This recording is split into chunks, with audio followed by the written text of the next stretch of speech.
బీసీలు ప్లస్ అది కాకుండా ముస్లిం సామాజిక వర్గంలో ఉండే బీసీలను కూడా కలుపుకుంటే 10%. మొత్తం ఆనాడు సమగ్ర కుటుంబ సర్వే ప్రకారం రాష్ట్రంలో బీసీల సంఖ్య 61%.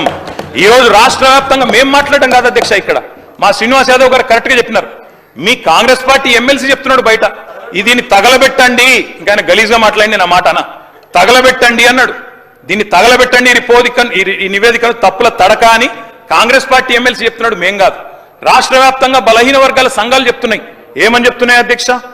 సమగ్ర కుటుంబ సర్వేలో 1,85,61,000 ఉన్న బీసీలు ఎట్లా 1,64,64,00,000 తగ్గినరు, 51% 46% ఎట్లయిందని అడుగుతున్నారు. శంకరన్న కూడా అదే అడిగింది కదా అధ్యక్ష, తప్పేం అడిగిండు? ఇక్కడ శంకరన్న ఒక్కడే అడుగుతున్నాడు అధ్యక్ష.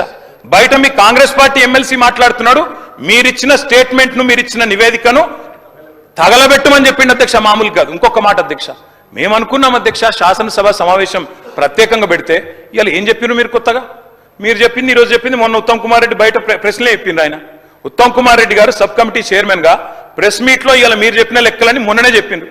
ఎందుకు పెట్టిండ్రు మీరు? ఇవాళ మేమేమనుకున్నాం, 42% రిజర్వేషన్ ఇవ్వడానికి చట్టబద్ధత కల్పిస్తూ బిల్లు తెస్తారనుకున్నాం. లేదా మీరు చెప్పినట్టు 56% బీసీలుంటే ఆ 56% బీసీలకు బీసీ సప్లాన్ చేస్తారేమో అనుకున్నాం. ఏమీ లేకుండా ఇలా వచ్చి ఒక స్టేట్మెంట్ ఇక్కడ పెట్టి ఏదో సాధించిన చరిత్ర అంటే అధ్యక్ష 5% బీసీ జనాభా. అధ్యక్ష గౌరవ సభ్యులు 9.5 ఏళ్ళు విన్నారే ఒక్క నిమిషం. అరే వినగాదన్నా, వినగా చెప్పినా బ్రో.